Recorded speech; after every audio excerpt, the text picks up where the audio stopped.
Yes, good evening, ladies and gentlemen. I'm your host, Richard D. Castro, here with the Speak Your Mind show. And I'd like to start out the show by wishing everyone a prosperous and eventful new year, and full of joy, happiness, prosperity. And this is the first show for the year, and we're full of activities already, and we're going to look at some of those activities in our community. And I'm also going to remind viewers that www.jtvlive.net is the internet location where you can find the show. As a matter of fact, you can find all the shows on JTV at the address I just gave you. You can find them at your leisure. Anytime after the show has been completed, you can go to the website, and you can find the show. So, ladies and gentlemen, it's a live show, and we're going to have live interaction with our viewers from Anegada all the way to Joshua Dyke. We're going to try to, dialogue a bit about some of the issues that are out there this week. We have a few of them. We have the beginning of as most persons would have realized by now, January 1st was the beginning of the NHI program. So we're going to talk a bit about that. We're going to also talk about the closure of the facility on Virgin Gorda, where we're being told that some 300 or so people may be without work for 18 months. So, ladies and gentlemen, we're going to talk about those type of issues, the issues surrounding them actually, the NHI, the jobs, Virgin Gorda. Yeah, ladies and gentlemen. Of course, too, it's an open show, and we have some leftover business from last year. One of them being the minimum wage. We're going to speak about that, and why people would be advocating for a minimum wage. That's a topic within a topic. It has to do primarily with ensuring that there's what some of my colleagues like to refer to as a living wage. It's not just how much you collect, but it's what it can do for you in our community. If you have a certain amount of money, so to speak, it can do certain things for you in our community.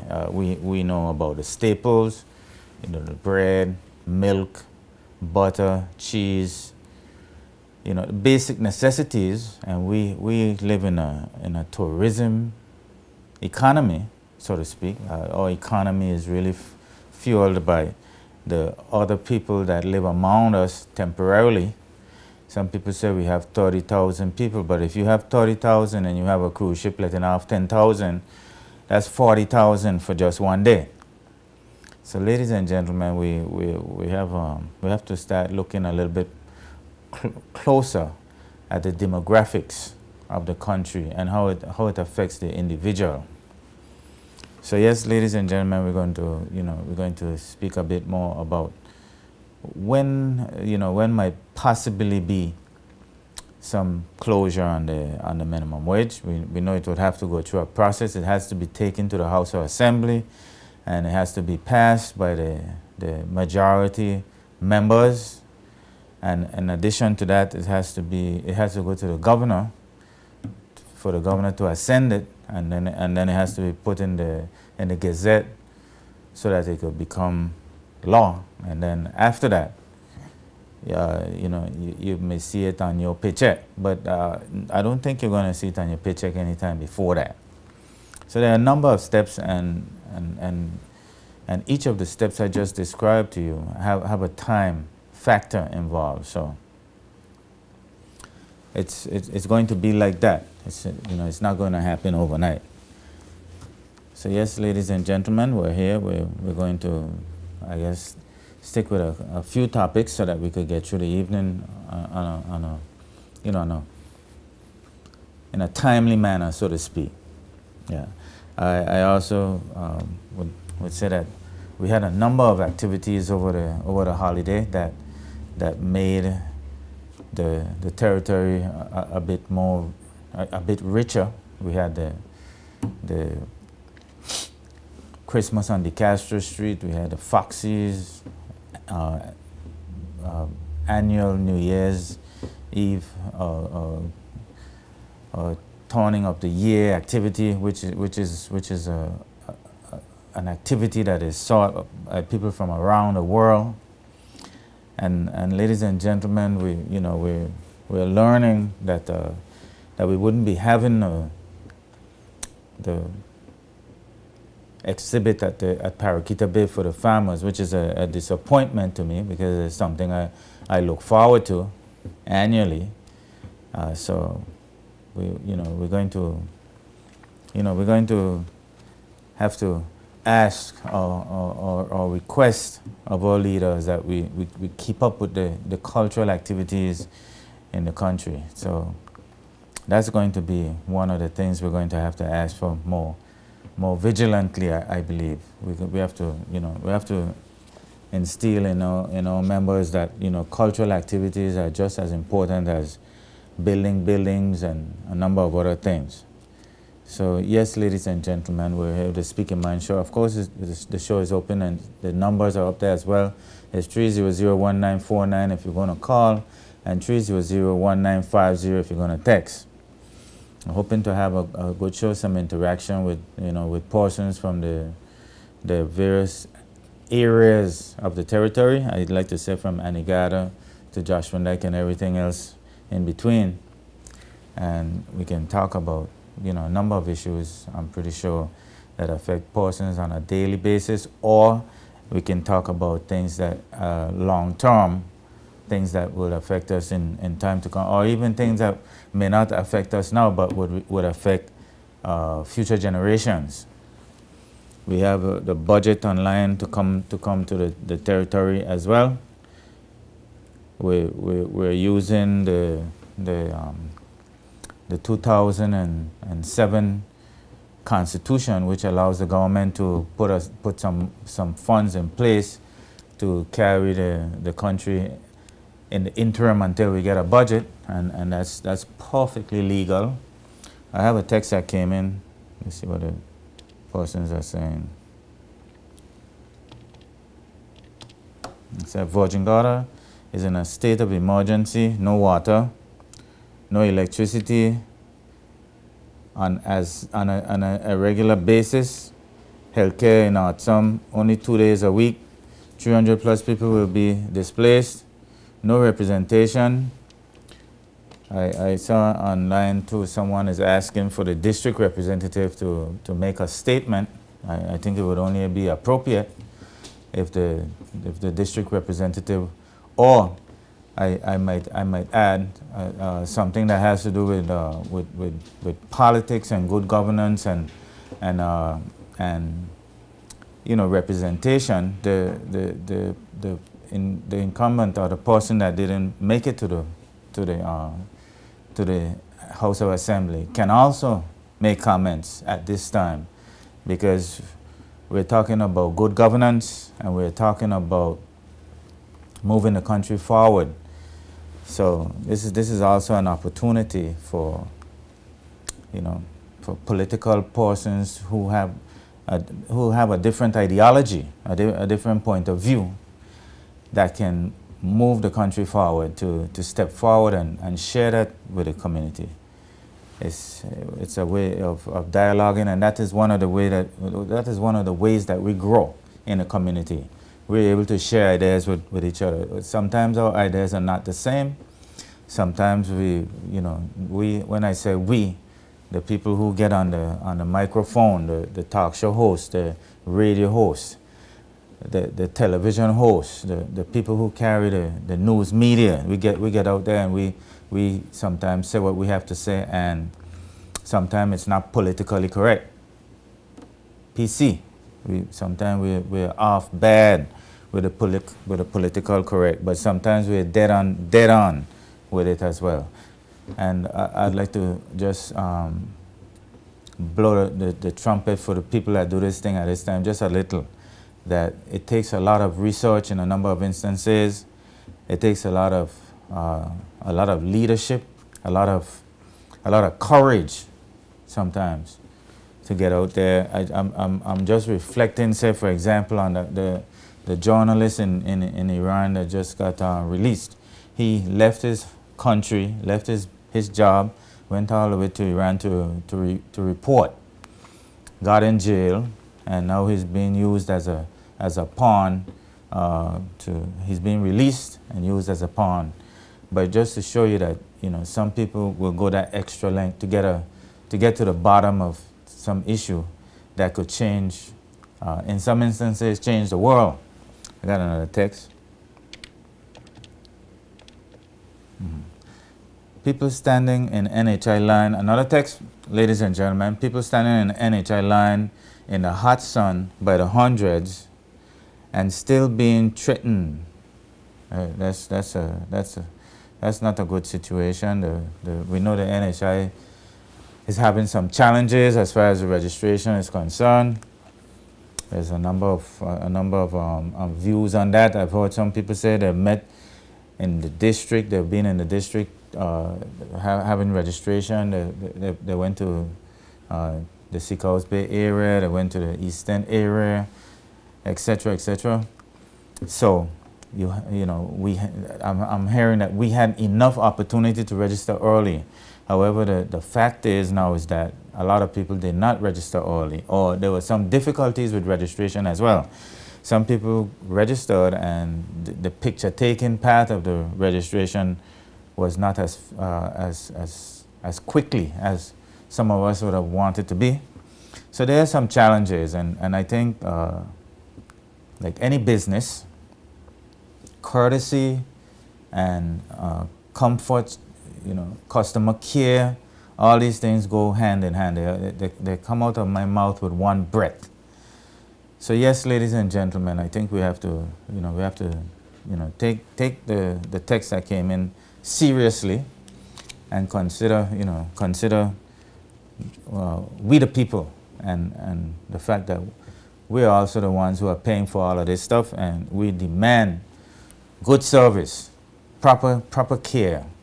Another text that came in, ladies and gentlemen. Healthcare costs have gone up 200% to 300% from December costs since NHI has started. Meds and services.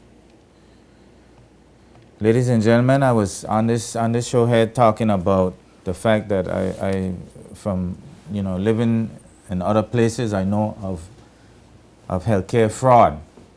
And I don't think that correct me if I'm wrong, but I haven't seen any area of development as far as legislation is concerned in that area. And we must be mindful that things can happen. And one of the reasons why measures are usually put in place is to prevent adverse things from happening before they happen. And if the healthcare cost is going up just as a result of the NHI, I think that is wrong.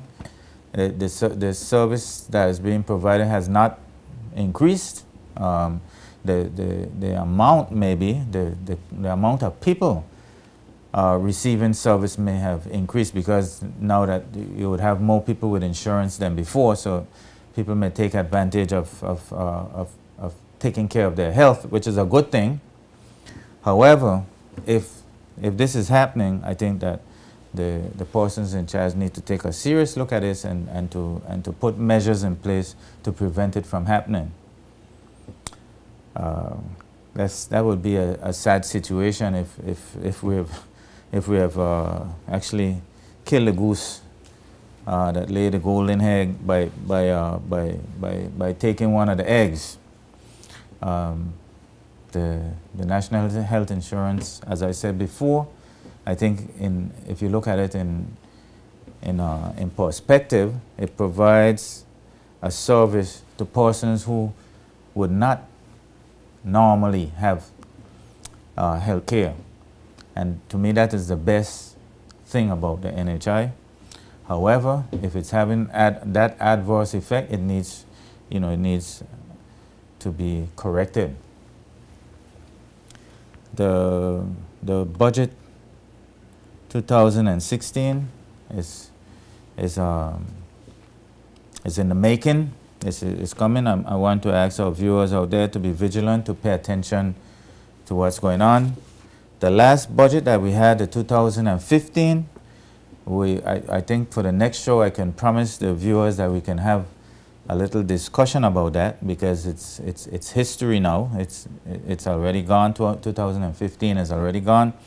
But we can look at the various quantities that the various ministries and departments had in their budget and have a one-on-one discussion with the people of the Virgin Islands of whether or not we feel that we had value for money. I'm not talking specifically about the capital side of the budget. The capital side of the budget is the projects, but I'm talking about the recurrent side of the budget, which is the operating costs, which, ladies and gentlemen, is the biggest cost to our government, and we need to discuss it. We need to become familiar with it. I was having a conversation with some colleagues of mine, and I was quizzing them. I was asking them, you know how much this is, and they said, well, we didn't know, or we didn't know it was so much, or we didn't know it was so little. So yes, ladies and gentlemen, there are aspects of our budget which I think the citizens of this country must become more familiar with and be more vigilant and be prepared to discuss it at length, I think. And that is something I think we can have a meaningful dialogue on and come to some realization of where we are and where we're going. I've noticed also too that one of the websites is monitoring the inflow of companies being registered by the financial services. Ladies and gentlemen, I would say that is something that we all should be doing.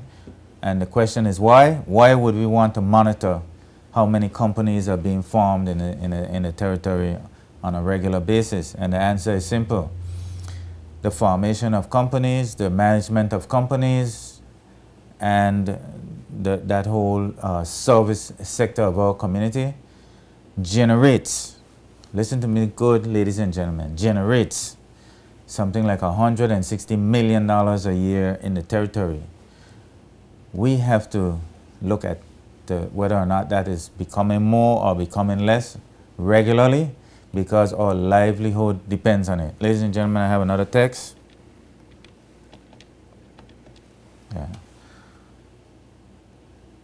The text says, in other countries, unlike the BVI, the elected leaders write laws to protect their nationals on various aspects. We need a by-election. There's someone that is texting and making a point, a very important point, that I have heard the president of Israel on more than one occasion speaking at the United Nations, and says in the opening of his speech that he has one purpose, and that is to protect the citizens of Israel. And to me, those are powerful words. Those are words to live by. You're in the democratic system. You're being elected by your peers, people, and your force obligation should be to those people. I totally agree with the person that sent that text. And I don't just mean lip service. You know, lip service is great. You know, it's good for people who sing, performers, entertainers, etc. But when it comes to public office, it's much more than just what comes out of your mouth. It's what, you know, it's how you back that up, how you stand by what you say, and how you manifest, you know, the actions that are done as a result of, you know, of a great speech. It's good to have a great speech. I mean, I know some people who can speak for hours and actually convince you about a particular point of view. It's an art. Some people learn it, you know, and some people are gifted to have it, you know, just to be able to do it. Just speak and convince, speak convincingly and put a strong argument across for a particular issue. Action, on the other hand, is a little bit more difficult to come by. You know, you have to have a plan, you have to have leadership, you have to have people who are able to help you to articulate what you want to have done, etc. So it's a little bit more challenging, but it's not impossible. And we're going to see, I think, in the new year, more of our people coming forward with this type of ideology. You know, the idea of moving the country forward, the idea of pooling resources, the idea of having teeth, you know, having not just you know, empty cries in the community, but, you know, meaningful discussion on ways that we can improve the livelihood of the majority of the people in the territory. And I say majority because, you know, that is where we really have change, where the majority of people are you know, moving in a way that they alleviate poverty, that we alleviate suffering, and, you know, we have a majority of the people, their lives being improved rather than the opposite. Yes, ladies and gentlemen, we're having fun, we're having a great show, but as usual, the sponsors that make the show possible is asking us to take a break. So we're going to take a short break and we're going to be right back with you.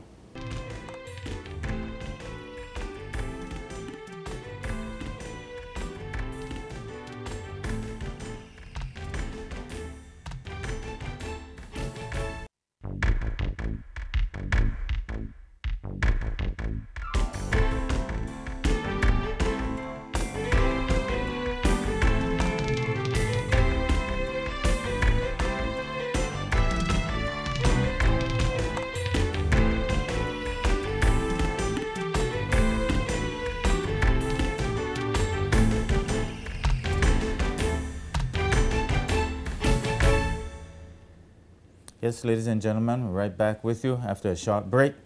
We were talking a bit about, you know, some of the activities in the community, and we're here. The numbers are up there, 300-1949 if you want to call, and 300-1950 if you're going to text. This is the People's Show. You know, it wouldn't be the People's Show without you, the persons that text and the persons that call. So go ahead and, you know, exercise your civic duty, you know, speak your mind, be open and share with the community your views. There's no small view and no big view. All the views are good views in our community. So go ahead and express yourself, exercise your democratic right. You know, you have a right to be heard, and you know, go ahead and speak your mind. You just might change somebody else's mind. While we're waiting, I'm going to speak a little bit about the spring 2016 continuing education catalog for the H. Labadie Stoutt Community College. As you guys know, the college has recently been accredited last year, and it was also the 25th anniversary. This is the 26th year of the college. We just had Founders Day a couple of days ago, which was like remembering the leader at the time, H. Labadie Stoutt, Honorable H. Labadie Stoutt, who had a vision for moving the country to great and better things for all people, which includes education, and education for the majority of the people. The Spring 2016 Continuing Education Catalog has a number. I mean, it has. I can't really express to you how in depth it is. It has about 50 pages, and I'm going to mention a few of the things, and I'm going to give you some context so that you can, you can find this information as well. It has,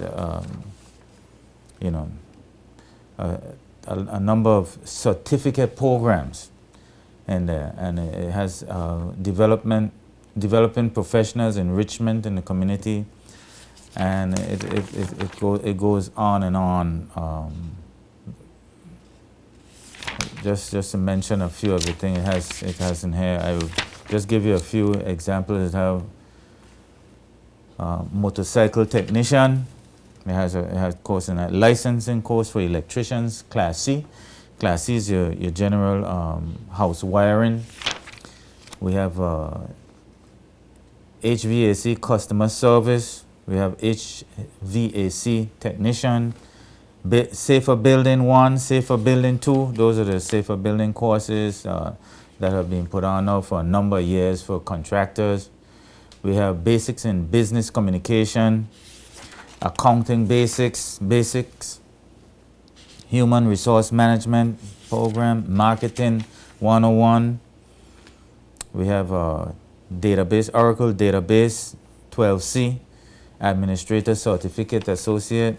We have business technology courses, Cisco Certified Entry Networking Technician. Cisco is like your standard when it comes to networking devices, and we have courses in this area. We have Microsoft Excel. We have Microsoft Office, QuickBooks 2, childcare worker, child and adolescent development courses. We have child care manager. Then we have health, nutrition, and safety for children, teacher aid, cosmetology, introduction to hair plaiting, introduction to skin care, introduction to hand care, event planning and management. I mean, ladies and gentlemen, the list just goes on and on. You have disaster management, effective business continuity management. And ladies and gentlemen, I'm just reading the topics, but it's also the tuition, the course, contact hours, the days of week, whether it's online or whether you have to meet, the dates when it's on, when it starts and when it finishes, the time, the registration deadline, etc. All of this information is available online on the catalog as well. We have fitness and wellness, coaching. We have a personal trainer level 1. We have OSHA construction, health and safety and energy preparedness programs. We have LEED Green Associate. This is for all professionals who want to be in the energy and environmental design. LEED, this is a common thing that's being required now by a number of our professionals. We have renewable energy specialists, solar water heating specialists, wind energy professional. I mean, ladies and gentlemen, the list is really long. We have electronic health record technicians. Some of these things too, if you hear me calling the name, might be the job that you do on a regular basis. So, ladies and gentlemen, here's an opportunity to transform that job that you do on an everyday basis into something that you do at the college that you can have a certificate or an associate in, so that you have some professional training and in the area as well. So it's out there. Medical billing and coding, medical administrative assistant, emergency medical technician, and medical terminology. There's one for that. There's the pharmacy technician. I'm just reading a few of them, but believe you me, the list is here, ladies and gentlemen. It's exhaustive, so you know, if you get a chance, you can take a look at it. Is we're in the back of it now, ladies and gentlemen. It talks about win at work, and it has a cultural assessment, Virgin Islands history, and it says here this quote supports the national belongership application. So, ladies and gentlemen, the college is doing big things and ready for you. Culinary arts short courses, there are a number of them: baking and pastry making, bread making, cake decorating. The list goes on and on, ladies and gentlemen. It's a lot of things that are happening at the college, and you have to get in contact with the persons in the various areas and find out, because it's a year-round operation. It's not just a semester-based operation. It's a year-round operation. It has English as a second language. That's for persons who might have come here from another country that wants to, to improve on their English. Then have English as a second language, level 2. Understanding the law. We have law, certification. Then we have religious studies, certificate in Christian leadership. We have diploma in theological studies. Ladies and gentlemen, the college is touching areas that we have never seen before in a very positive way. We have the Financial Services Institute at the college as well, and they offer a number of certificate course: introductory certificate in financial and management accounting, intermediate certificate in financial and management accounting as well. So, ladies and gentlemen, get in touch. And I'm going to, not to mention the marine training. We have the STW courses. These are for boat captains. We have Caribbean Boat Masters, grade 2 and 3. We have Caribbean Boat Masters, grade 1, radar navigating. And ladies and gentlemen, these are all courses that can, assist our young people and get them out there in the job world, get them ready.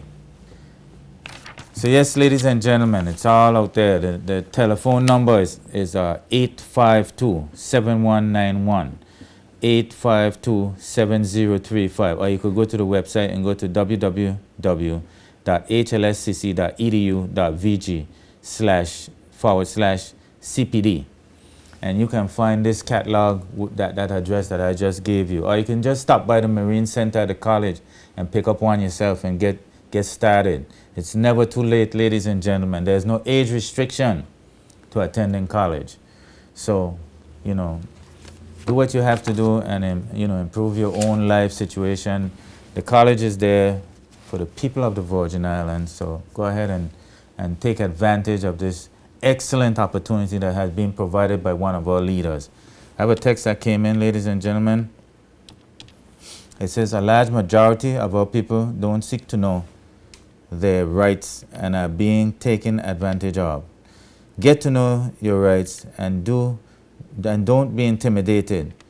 It might just in lots of situations. That is so true, ladies and gentlemen. There are a number of persons in our society who sometimes ask me some very simple questions, and it says to me in some instances that a lack of I guess the idea of teaching civics in school went out the window a long time ago here, but it's something that probably could educate our young people especially about the way government works, about the rights and responsibilities of becoming a citizen. It could also help when our people go to work in different corporations and you demand the corporate citizenship as well.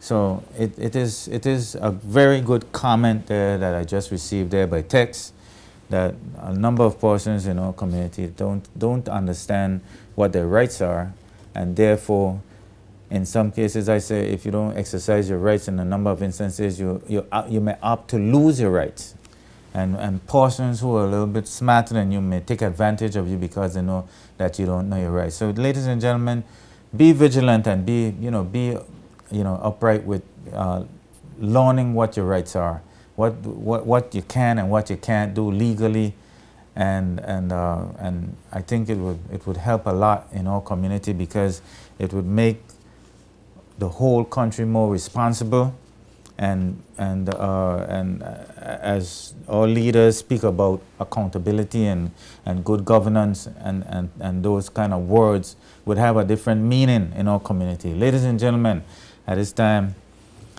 the sponsors are asking for us to take a break. So we're going to take a short break, and we're going to be right back with you.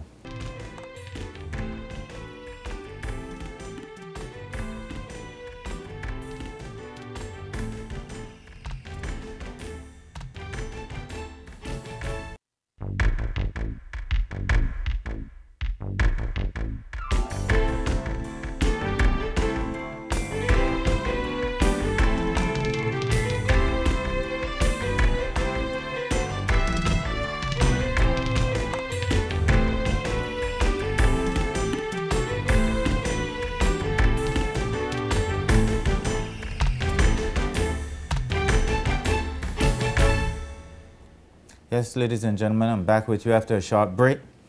I just got a text while we were off. It says, let me read it for you. It says the Gun Creek parking lot is a major problem for workers and tourists to park. This issue has been addressed and nothing has been done about it.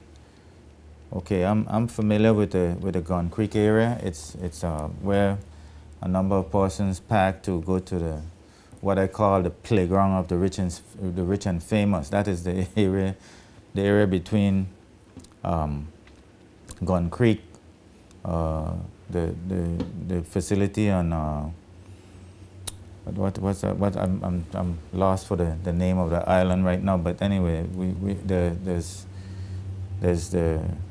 a hotel, and it's one of the most pristine sailing areas in the Virgin Islands, as far as I'm concerned.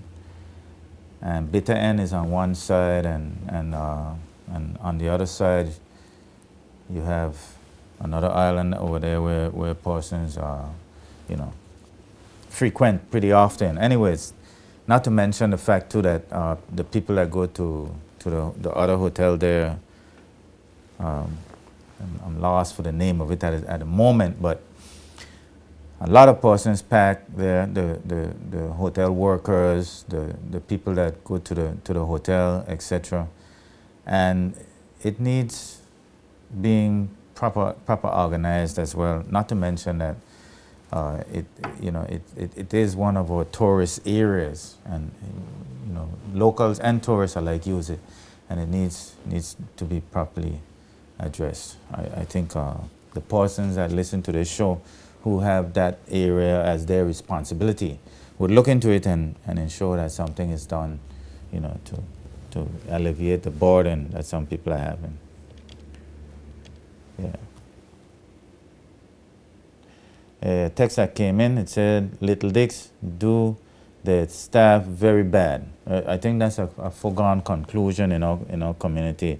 And ladies and gentlemen, we have to speak more about cooperative leadership and being good cooperative citizens. Being a good cooperative citizen means that you look out for the community, you look out for the people that you have working for you.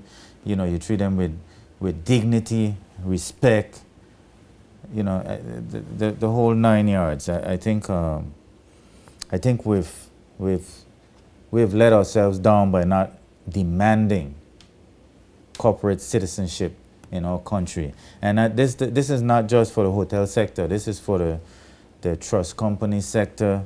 This is for the real estate, all areas in our country of doing business. We have to ensure that the persons who call themselves corporate persons in our community, not the government, the private sector, that they live up to the responsibility of living among us and being good stewards for the opportunity that they're given to be able to live and work here and to fill their coffers, so to speak. Yes, ladies and gentlemen, one of the carryovers from last year, which I will continue to try to speak about, is lawyers, architects, engineers, accountants, a bill to regulate these portions. We're waiting on it, ladies and gentlemen. Our government has promised us this, and we're waiting. We're hoping to see this become a reality. Also, too, the real estate laws. We want to see some laws that regulate real estate in the territory. It's a runaway train. I'm hearing stories on a regular basis about persons wanting to build a home, calling the various, the various parties involved in this whole real estate area, quantity surveyors, engineers, architects like myself, and in some cases they're getting the runaround. And the banks are not being as forthcoming as I think they should be.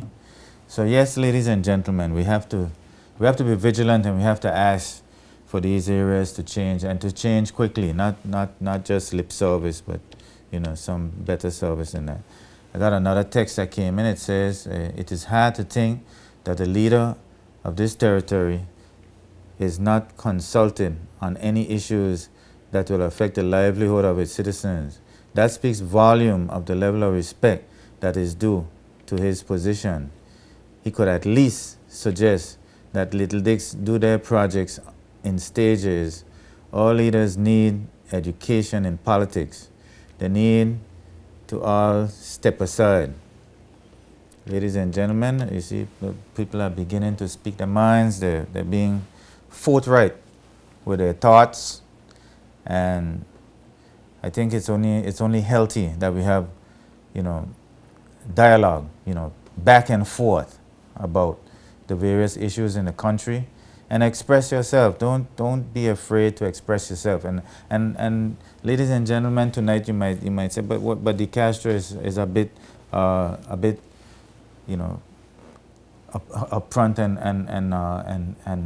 and vocal about expressing yourself in the community. But I would say to you one thing: it's after listening to some of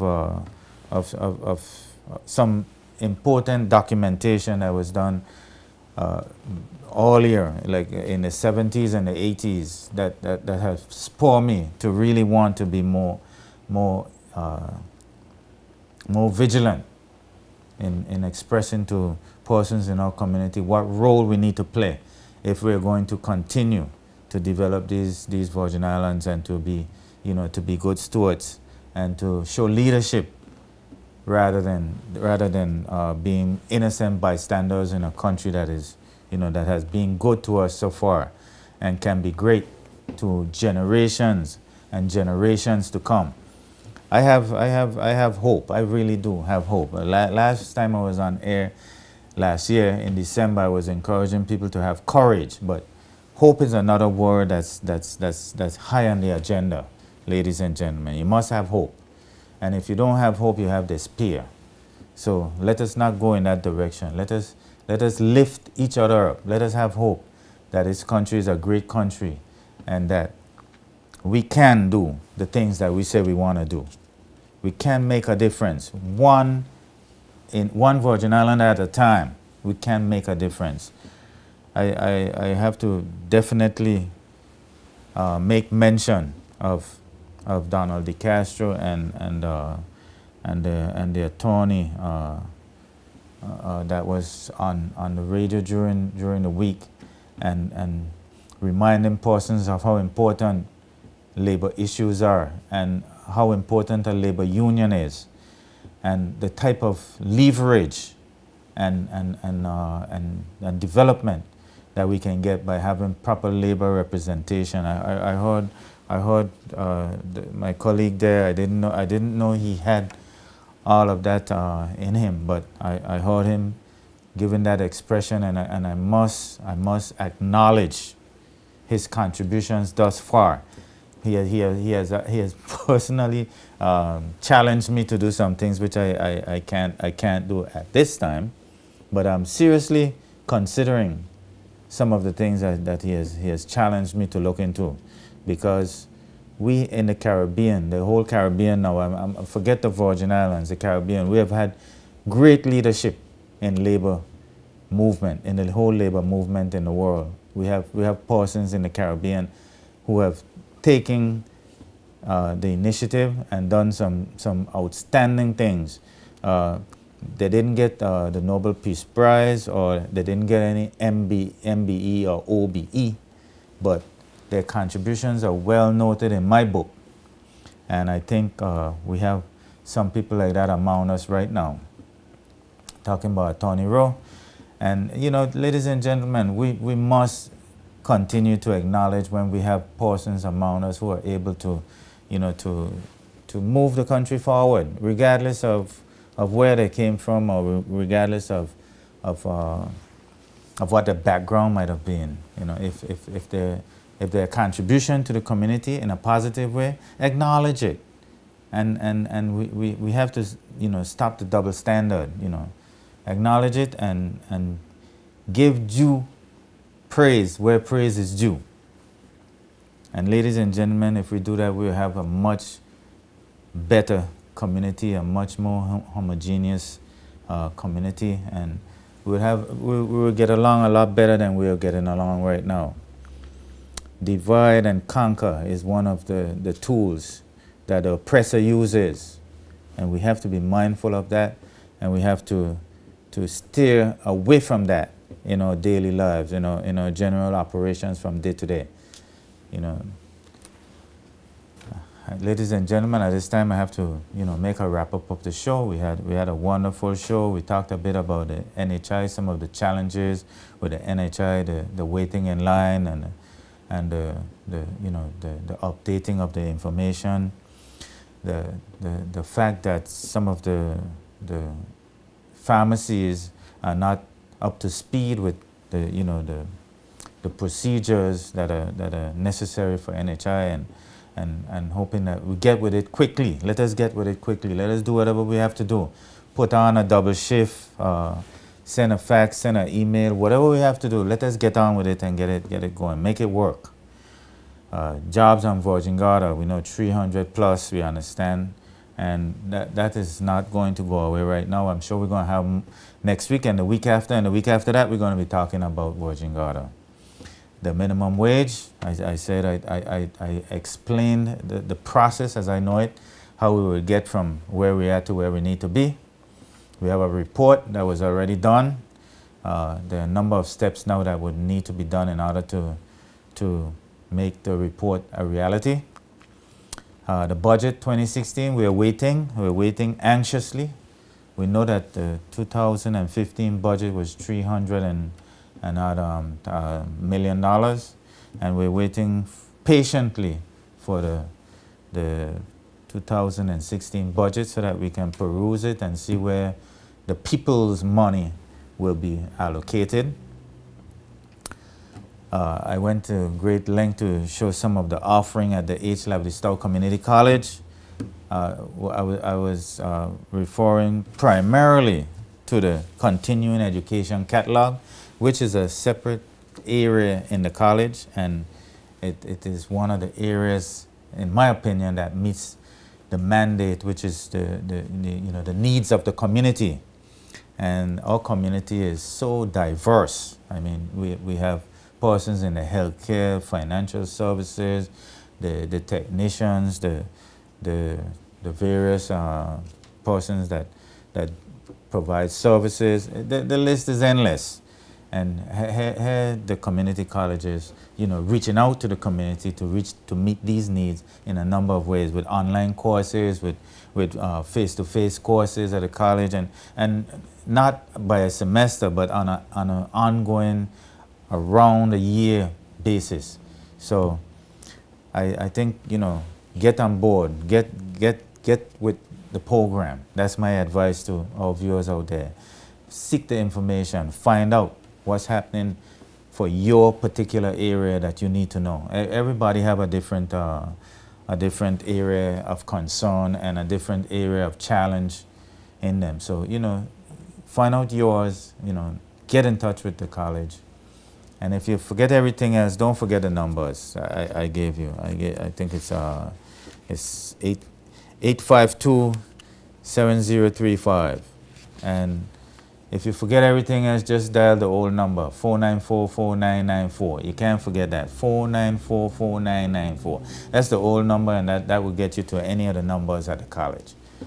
And if you forget all of that, and you get online, you just go to www.hlscc.edu.vg.